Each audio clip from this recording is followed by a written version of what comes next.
요한복음 1장 요한복음 2장 1절로 12절까지 말씀은 가나 혼인잔치에 있는 첫 번째 표적에 대한 내용들이 기록되고 있습니다. 우리가 지난 시간 내용을 살펴보면서 바로 이 가나 혼인잔치 속에 예수님께서 이제 물을 포도주로 변환시키는 그런 어떤 사건을 통해서 가나 혼인잔치에 주어지는 큰 근본적인 이유가 어떤 내용인가 하는 부분들을 우리가 구체적으로 살펴보았습니다. 이제 2장 전체 이 내용을 가나 혼인잔치 내용을 2장 11절 내용을 보니까 처음 표적이다 이렇게 말씀하고 있고, 이 처음 표적이다 라고 하는 것은 근원적 순서대로 첫째 둘째 이런 내용도 포함이 되지만 원문 내용을 보면은 아르케톤 세메이온 이렇게 표현하고 있습니까? 근원적인 표적이다 이렇게 말씀을 드렸습니다. 그래서 첫 번째 이 표적은 바로 요한복음에서 나타나는 7개 표적 중에 바로 본보기가 되는 표적이다. 그래서 이 첫 번째 표적 이 내용이 7번 전체 내용에 압축된 내용들을 첫 번째 표적에 말씀을 하고 있는데, 자, 여기에서 예수님께서는 사흘째 되던 날에 이 표적을 이루셨다. 이 사흘이라는 이 내용에 요한복음 1장과 더불어서 살펴봤더니 바로 그 이튿날 이것을 4번 기록하고 난 이후에 사흘, 그러니까 총 7일째가 되었다. 그래서 결국 하나님께서는 천지 창조를 하실 때 6일 창조 이후에 7일째 안식하신 그런 어떤 내용과 똑같이 7일날 첫 번째 예수님께서 가나 혼인잔치를 베푸셨다 하는 그 내용은 재창조의 역사가 나타난다 하는 것을 말씀하고 있어요. 하나님께서 처음 창조를 하시고 난 다음 뭡니까? 에덴은 기쁨의 울타리 이렇게 표현하고 있어요. 그래서 에덴 동산은 하나님 나라를 의미하고 있는데 그 속에 에덴이라는 그 용어 속에 기쁨 그 자체예요. 그런데 창세기 3장에 죄가 들어옴으로 말미암아 하나님 나라가 이제는 작아지고 사탄의 나라, 세상의 나라가 확대되지는 그런 모습을 통해서 하나님 나라의 기쁨을 이를테면 잃어버리게 된 거죠. 그랬을 때 이제 하나님 나라에서의 기쁨, 이 내용을 바로 재창조의 역사로 시작하는 그 부분이 가나 혼인잔치의 내용을 통해서 설명을 해주고 있다라는 사실을 우리가 살펴봤습니다.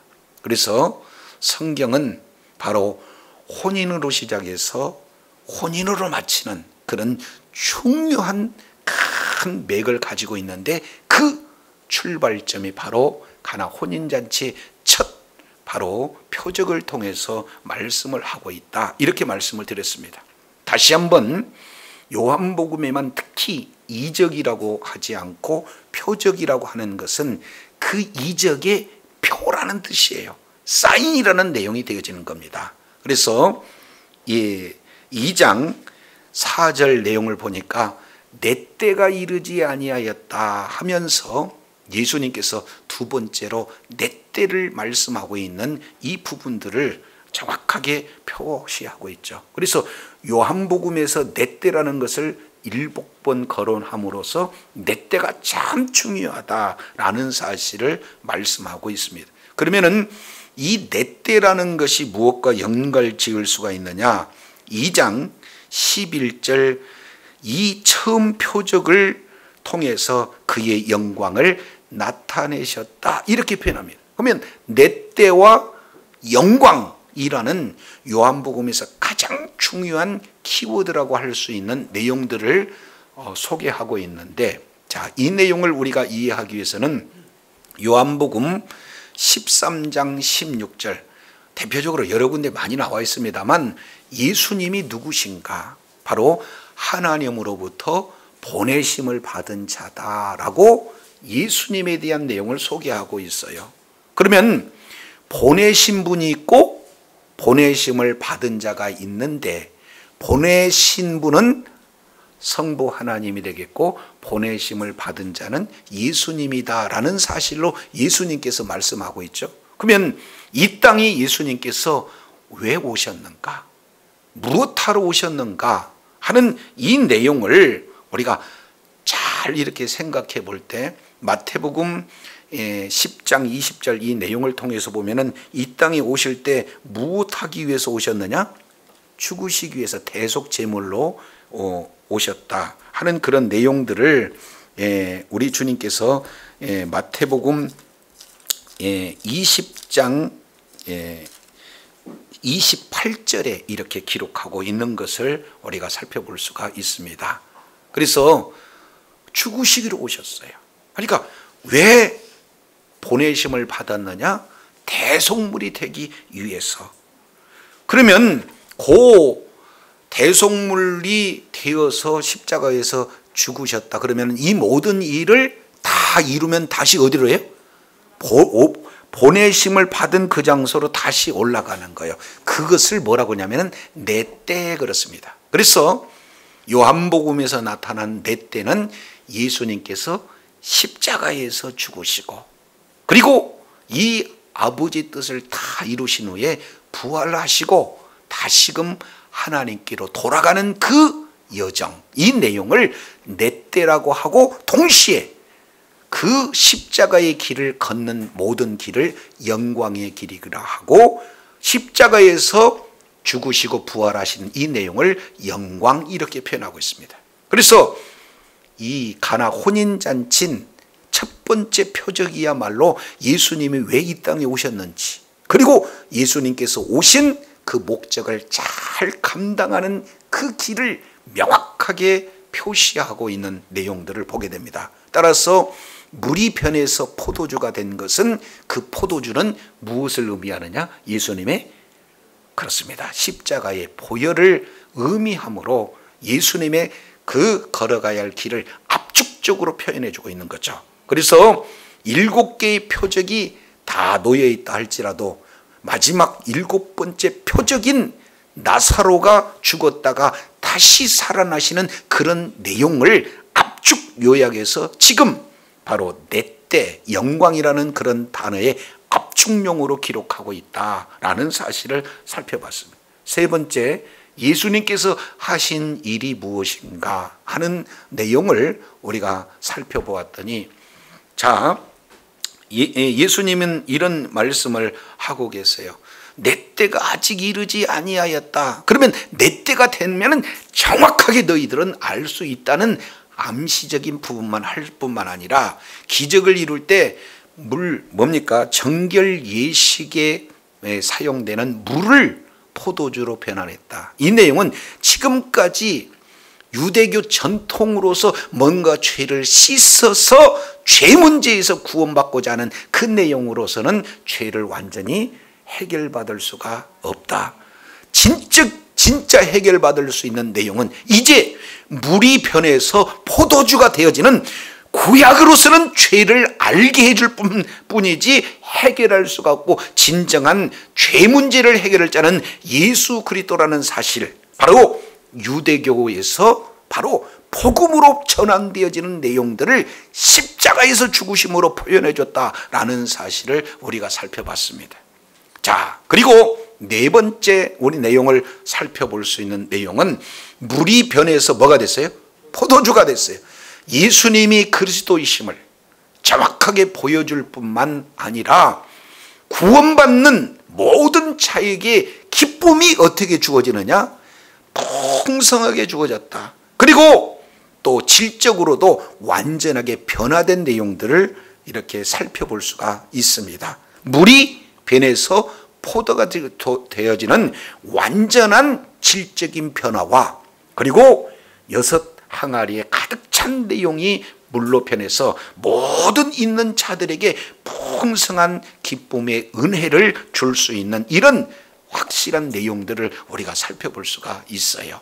그래서 이제는 예수님은 구약에서 오리라 하는 그런 이 구약 사람들의 오리라 하는 그 선지자를 메시아를 기다리는 수준이 아니라 물이 변해서 포도주가 돼서 큰 기쁨으로 좋은 포도주를 마심으로 말미암아 진정한 복음, 바로 메시아 예수가 그리스도라는 사실을 정확하게 드러내주고 있는 내용을 가나 혼인잔치를 통해서 명확하게 선명하게 보여준 사건을 우리가 지난 시간 살펴봤어요. 그렇다면 이번 주 이 내용은 그러한 예수 그리스도의 첫 번째 표적을 통해서 각각 주어지는 바로 등장 인물을 통해서 어떻게 복음을 통해서 이런 하나님의 뜻을 이루실 것인가 하는 내용을 구체적으로 오늘 말씀을 하고 있게 되는 것입니다. 자, 그러기 위해서는 우리가 전체적인 내용으로 구조를 살펴볼 필요가 있어요.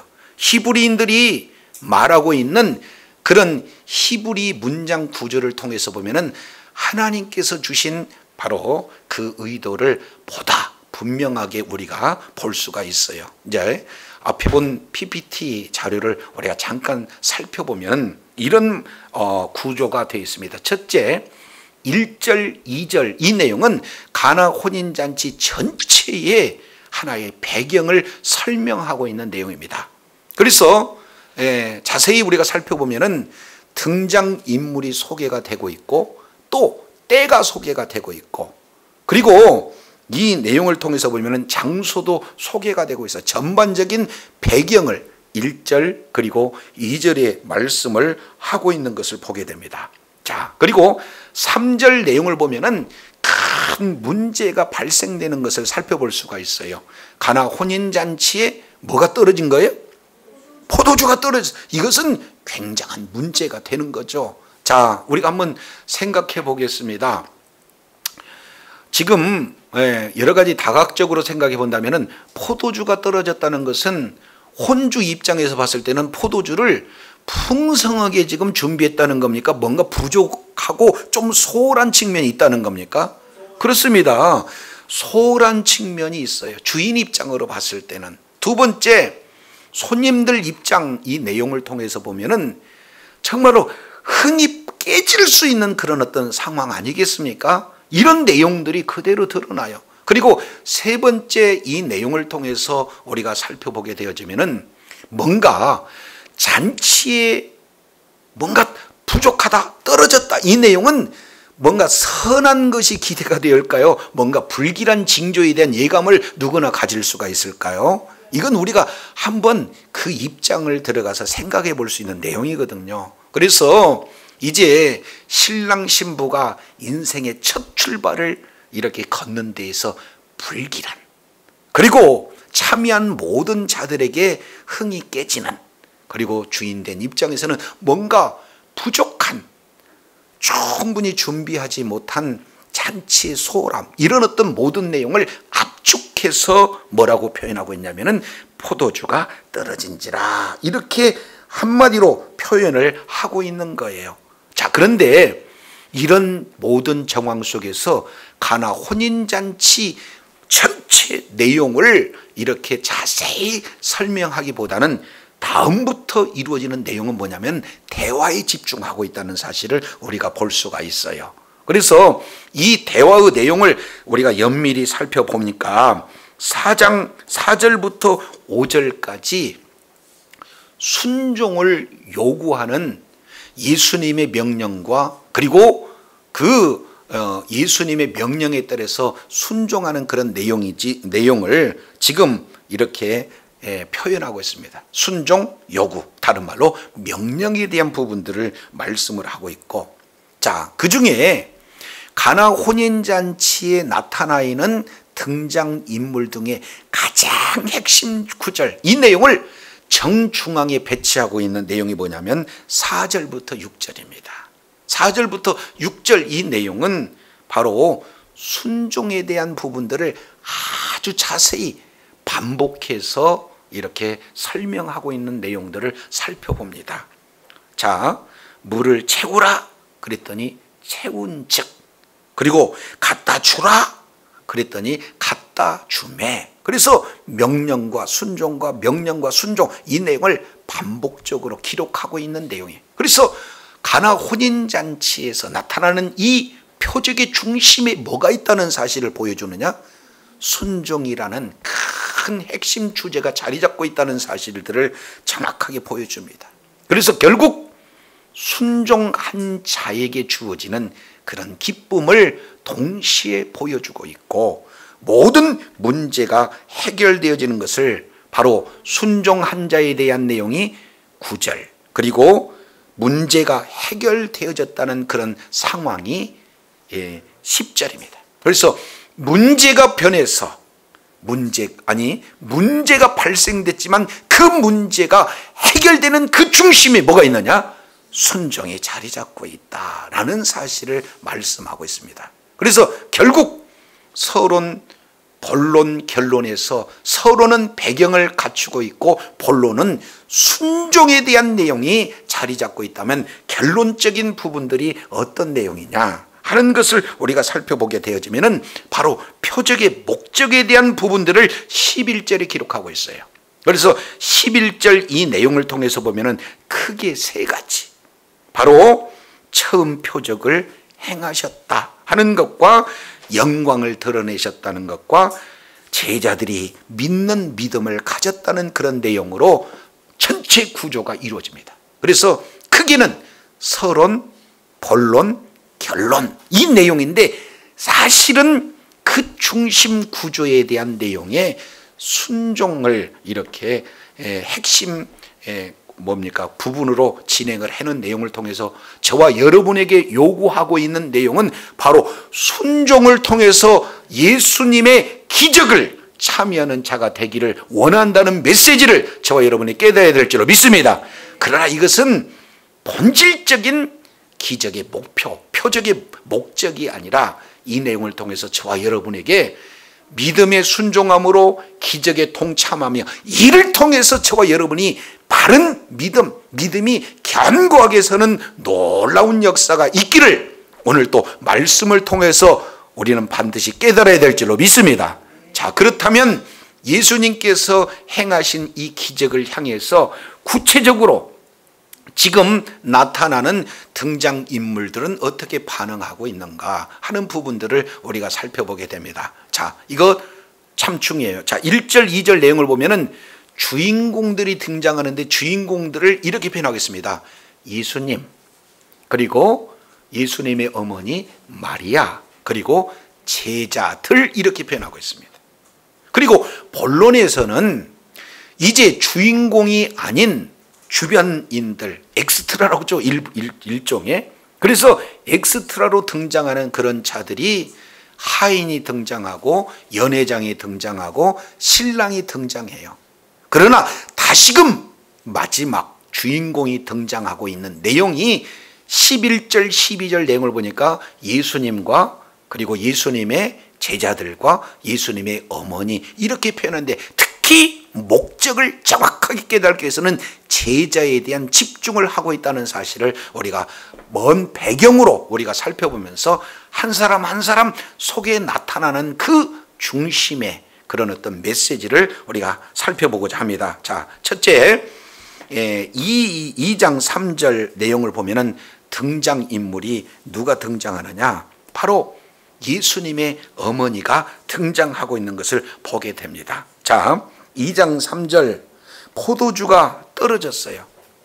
이제 심각한 상황이 되어지는 거죠. 그러면은 혼주는 문제가 되어지고 참여하는 사람들은 기쁨이 없어지고, 그리고 이제 신랑 신부에도 뭔가 암울한 그런 불길한 징조가 있을 법도 한 포도주가 떨어지는 그런 어떤 상황 속에서 많은 사람들은 원망하고 불평할 수 있잖아요. 그랬을 때 3절 내용을 보니까 예수님의 어머니가 예수님에게 이렇게 표현해요. 저들에게 포도주가 없다. 그러면은 포도주를 왜 준비하지 못했냐 하는 원망과 불평과 또 수군수군과 이런 내용인가요? 있는 사실을 그대로 얘기하는 건가요?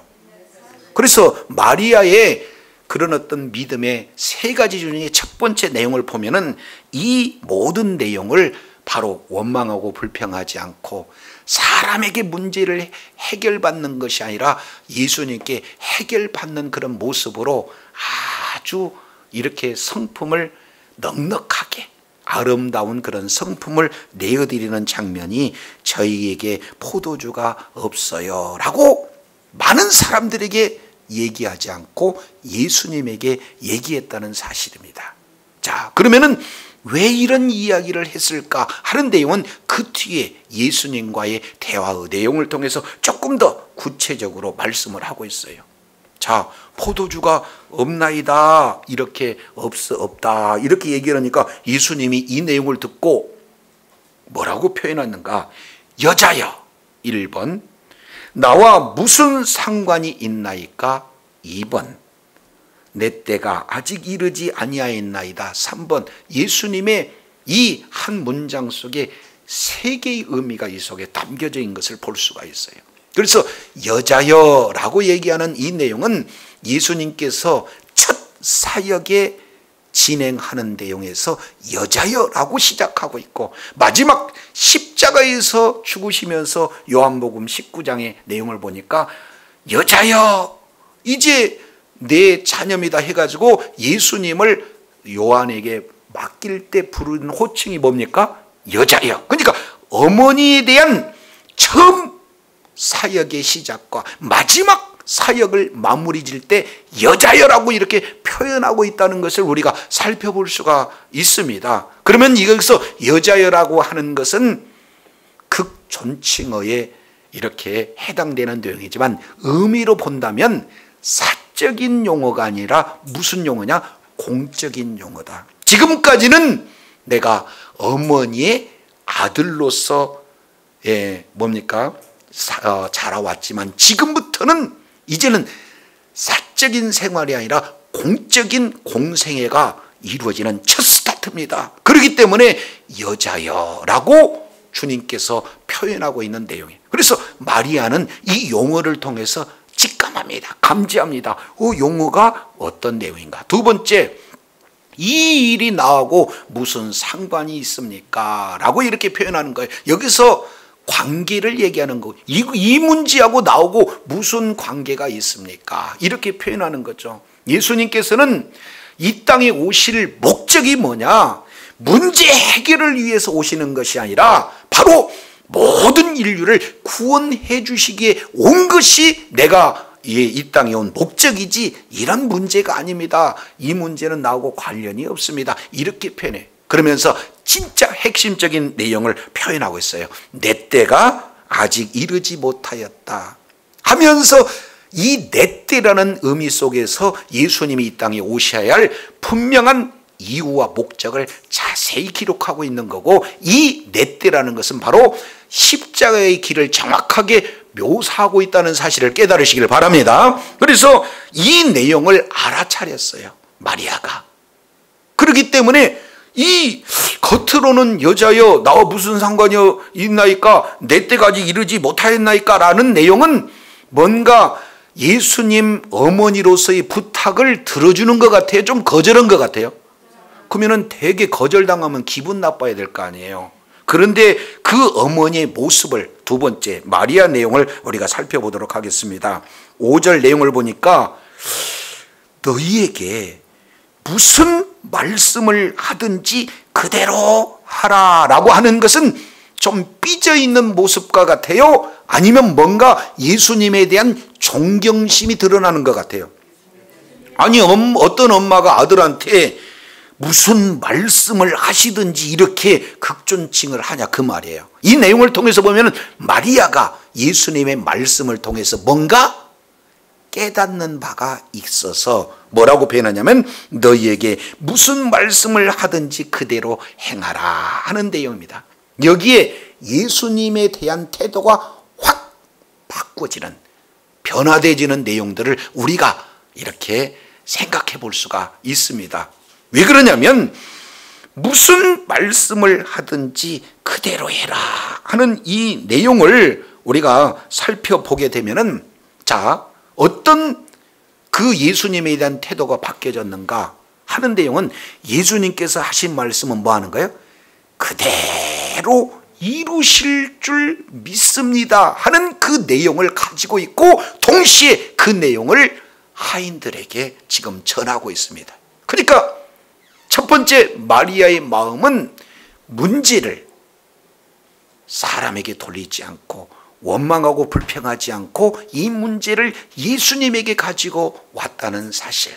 두 번째는 예수님께서 드디어 사적인 문제가 아니라 공적으로서, 이제는 예수님이 육적인 내 아들로서가 아니라 나도 예수님을 믿어야 할 바로 그분이 메시아고 나는 죄인이다라는 그런 어떤 관계 속에서 예수님의 공생애를 기대하는 바로 예수님에 대한 태도의 변화가 두 번째 여기서 묻어납니다. 세 번째는 마리아에 있어 가장 중요한 마리아가 가지고 있는 신앙의 모습이 세 번째 이 5절 한 문장에서 그대로 묻어난 것을 우리가 살펴볼 수가 있어요. 왜냐하면 마리아는 어떤 자였습니까? 바로 누가복음 1장 내용을 통해서 우리가 살펴봤어요. 자, 이제 마리아에게 갑자기 천사가 나타나서 아들이 있을 것이다라는 수태고지를 받습니다. 그러면 무척 당황스러운 내용 아니에요? 지금 마리아는 정혼한 상태예요. 정혼한 상태에서 정혼자와 관계없이 아이를 가졌다 그러면은 현장에서 돌마다 죽습니다. 그런데 그 일을 내가 해라는 거예요. 그러니 얼마나 무시무시한 그런 메시지를 받은 겁니까? 그런데 천사가 장황하게 이 일을 이렇게 시켰더니 마리아가 이 고백하는 내용이 엄청스럽게 중요한 내용이 한마디로 마리아가 뭐라고 표현하냐면 누가복음 1장 38절에 주의 계집종이오니 말씀대로 내게 이루어지이다. 하나님의 말씀이라면 반드시 내게 이루어지기를 원합니다. 이런 내용은 목숨을 담보라고 하는 순종인 줄로 깨달으시기를 바랍니다. 그러니까 마리아의 가장 중심의 믿음 가운데는 뭐가 있어요? 말씀이 이루어진다는 사실을 이미 경험했고 그런 믿음대로 살았어요. 그런 믿음을 하인들에게 지금 요구하고 있습니다. 문제를 예수님께로. 그리고 이제는 그 예수님의 하신 말씀은 반드시 이루어진다는 그 믿음, 이 내용을 가지고 이제 마리아가 예수님을 상대할 때는 육적인 어머니로서가 아니라 메시아로서의 예수님을 대하고 있는 그런 변화된 모습들을 우리가 살펴볼 수가 있습니다. 저와 여러분, 이런 은혜가 저와 여러분에게 있어야 될 줄로 믿습니다. 그러나 아직 마리아의 내용을 통해서 보면은 예수님이 누구신가, 그리고 예수님에 대한 그 확고한 믿는 믿음이 없음을 우리는 이렇게 볼 수가 있어요.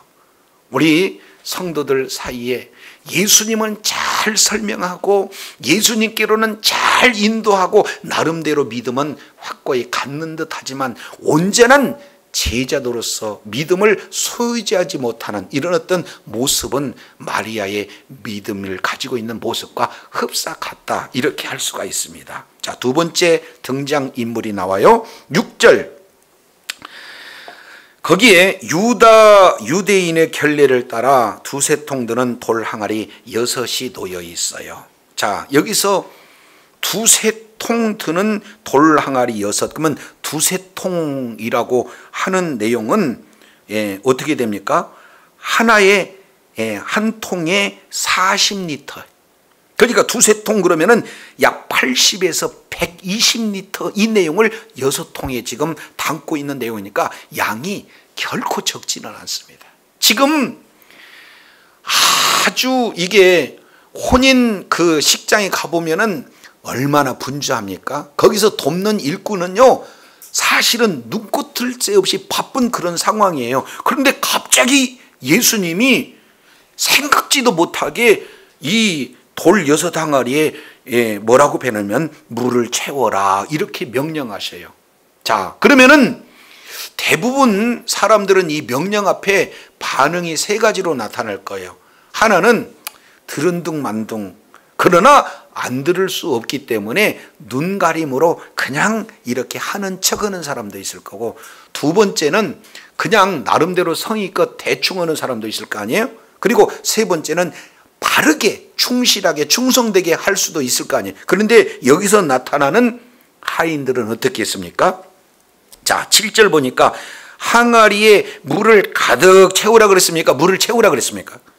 그러니까 물을 채우라 그랬더니 순종은 아구까지 채웠다. 얼마나 이들이 성실한 그런 일꾼들인가 하는 내용들을 우리가 살펴볼 수가 있어요. 그래서 이제 하인들에 나타나는 첫 번째 내용은 성실했다 라는 것을 우리가 살펴볼 수가 있어요. 자, 두 번째 내용을 통해서 보니까 여기 이제 오늘 본문을 해석하는 데 있어서 가장 중요한 핵심 위치를 자리잡고 있는 거예요. 한번 따라하겠습니다.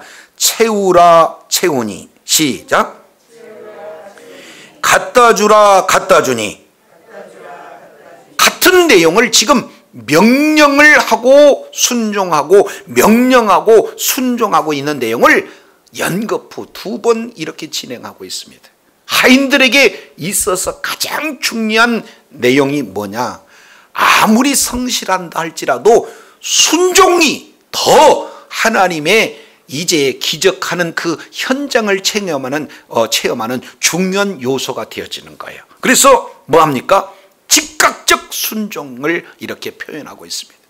그래서 세 번째 2장 9절 내용을 봤더니 물떠온 하인들은 뭐 하더라? 알더라. 결국에는요, 기적을 체험한 겁니다. 그러면은 여기서 내용을 보면은 이게 세 번째가 참 쉽지 않은 내용입니다. 자, 그들은 분명히 뭐를 떴어요? 물을 떴어요. 그런데 우리 주님이 가져다 주라고 하는 것은 포도주였나요? 물이었나요? 그러니까 포도주가 떨어진 상태에 있는데 그 포도주를 관장하고 있는 연회장한테 포도주를 가져다 줘야 되는데 물을 가져다 주고 있어요. 근데 분명한 사실은 9절 보니까 연회장은 물로 된 포도주를 맛보고 그랬으니까, 포도주가 변한 시점은 언제냐? 연회장이 맛보는 순간입니다. 그러면 물을 떠다 주고 연회장에 갖다 줄 때 연회장이 맛보는 순간 포도주가 변했으니까 이들은 얼마나 큰 믿음의 순종이었는가라는 것을 볼 수 있어요. 그러니까 가다가 어떻게 해요? 물이 변해서 포도주가 되는 그 순간은 본인들도 모르고 있는 사이에 기적의 역사가 나타나게 됐다는 사실을 기억하시기 바랍니다. 그래서 순종은요, 우리의 이성으로 이해되고 우리의 무슨 알 수 있는 그런 과학적인 그런 경험에서, 그런 알 수 있는 환경에서 오는 그런 내용이 아니라 믿음은 절대적 순종에서 기적의 역사가 있게 되는 줄로 믿습니다. 하인들은 이렇게 성실한 일꾼으로서 즉각 순종하지만 그 기적이 나도 모르는 사이에 기적이 일어났구나 하는 내용을 가는 도중에 살펴보는 그런 내용들을 우리가 살펴볼 수가 있습니다.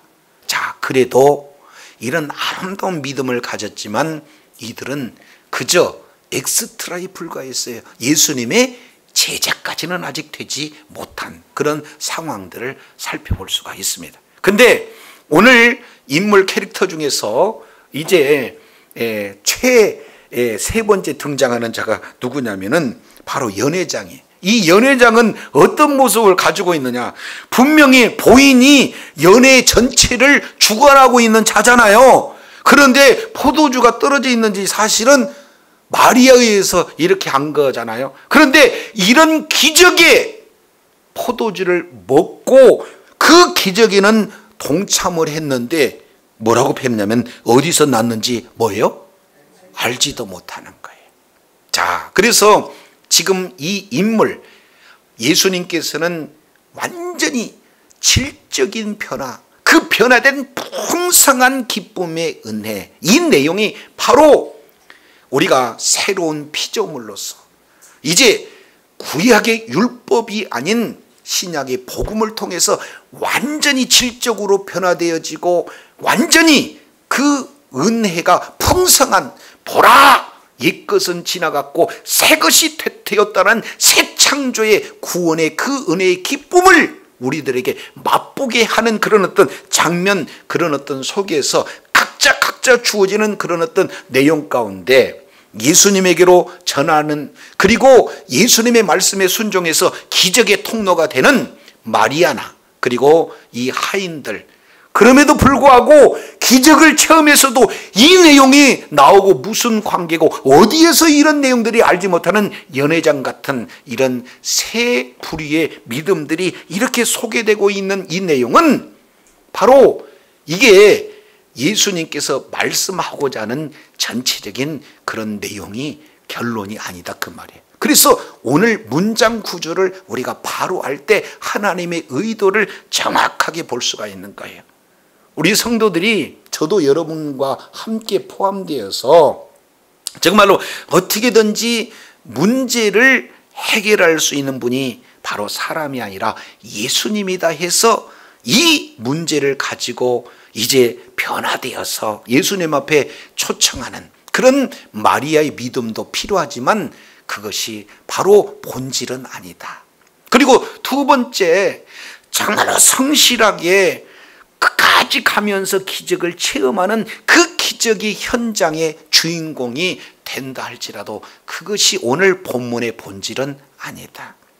더더욱 이제 모든 행사를 주관하고 모든 것을 관리하는 그런 내용이지만 기적을 체험하는 데는까지는 동참했지만 그 근거가 어디서부터 내어드는지 모르는 그런 연회장의 모습, 이것은 더더욱 오늘 본문을 통해서 말씀하고 있지 않습니다. 그러면 결론적인 내용으로 그 부분을 어떻게 표현을 하고 있는가? 11절 우리 다 같이 한번 읽습니다. 자, 이 11절 시작. 예수께서 이 첫 표적을 갈릴리 가나에서 행하여 그의 영광을 나타나심에 제자들이 그를 믿으니라. 할렐루야. 자, 이것이 오늘 가나 혼인잔치를 통해서 보여주고자 하는 핵심이요 결론인 줄로 깨달으시기를 바랍니다.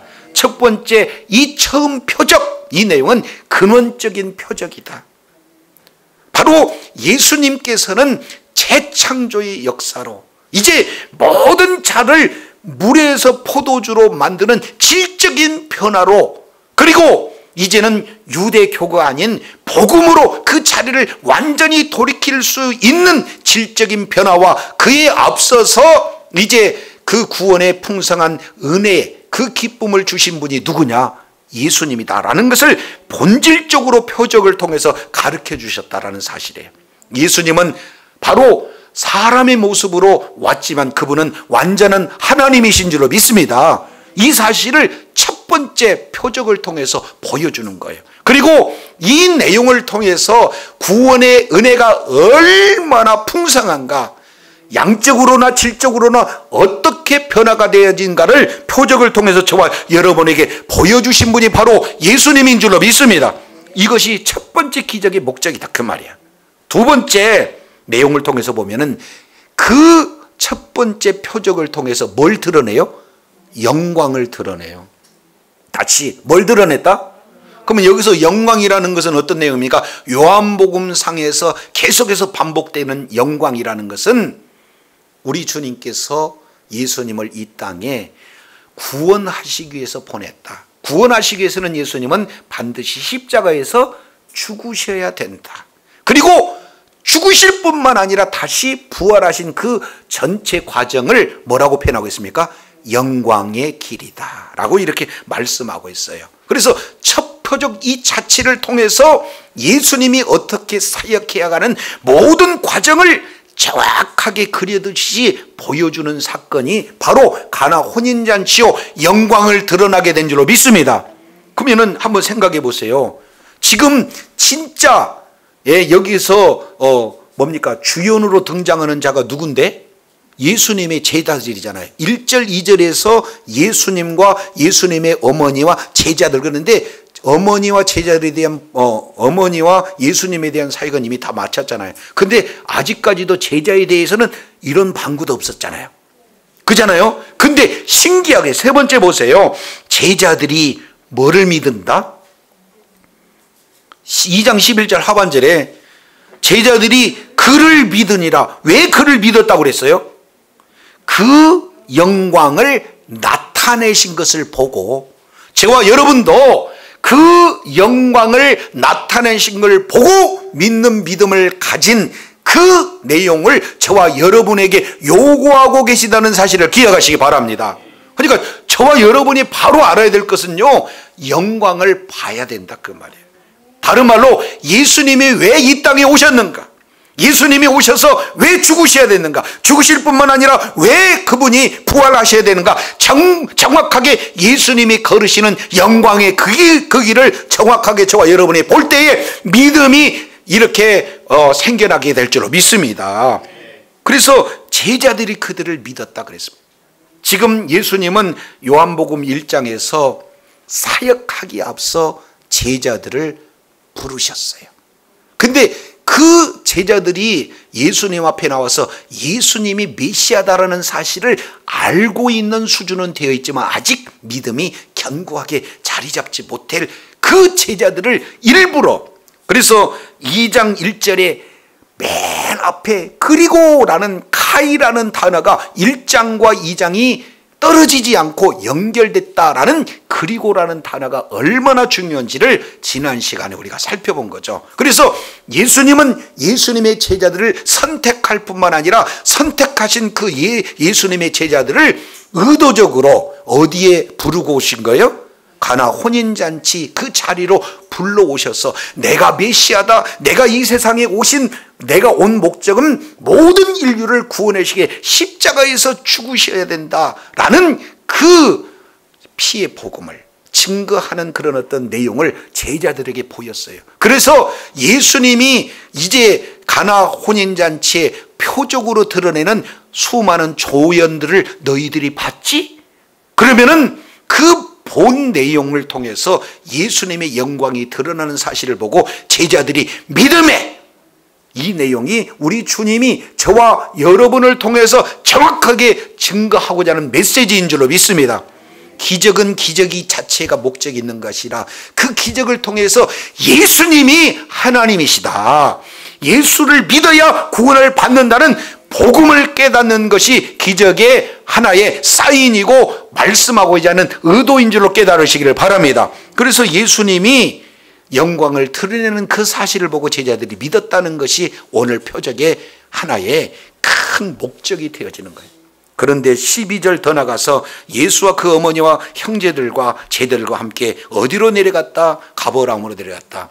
이제 그 가나 한 장소에만 머물러 있지 않고 가버나움으로 계속해서 이렇게 주의 나라가 확장되어지고 주님의 몸된 주의 몸된 교회를 통해서 복음이 선포되어지는 그런 내용의 그림을 저와 여러분에게 보여줍니다.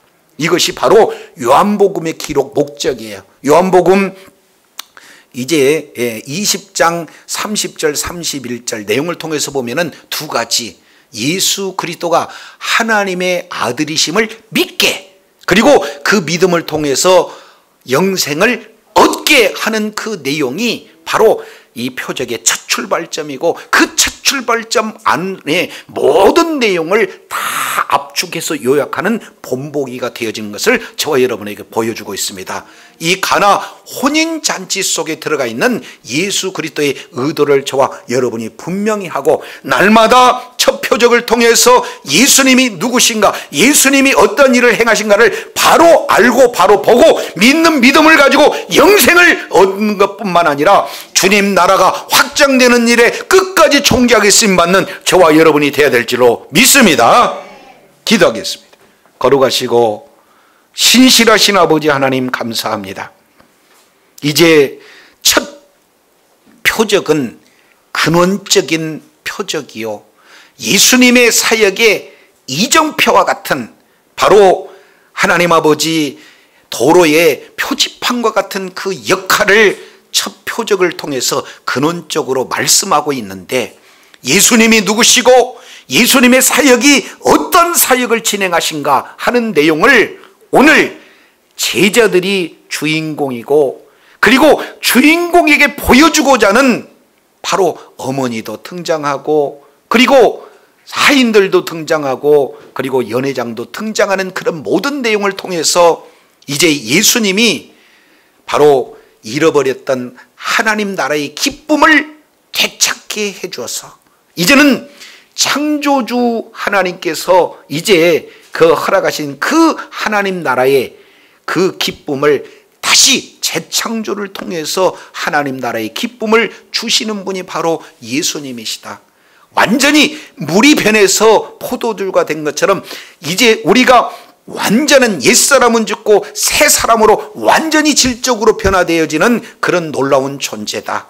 바로 우리가 구원을 받았을 때 얼마나 질적으로 양적으로 풍성한 구원의 기쁨을 누릴 수 있는가 하는 내용들을 우리 주님께서 보여주시고, 이 사실을 믿게 하는 내용이 바로 우리 주님께서 가나 혼인잔치를 통해서 보여주신 내용이라는 사실을 일깨워 주시니 감사합니다. 이 사실을 바로 알고 정말로 주의 뜻을 이루는 자리에 있어서 내가 구원의 그 기쁨으로 충만해서 새로운 피조물로서 그 구원의 감격을 누릴 뿐만 아니라 주님 나라 확장하는 일에 존귀하게 쓰임받아 아직도 기쁨을 잃어버리고 방황하는, 이제 영원한 죄악 가운데 있는 한 영혼이라도 주님의 품으로 이끌어 주님의 뜻을 이루고 주님의 나라 확장하는 일에 존귀하게 쓰임받는 복된 자녀들 다 되게 하여 주시옵소서. 우리 구주 예수님 이름으로 기도드립니다. 아멘.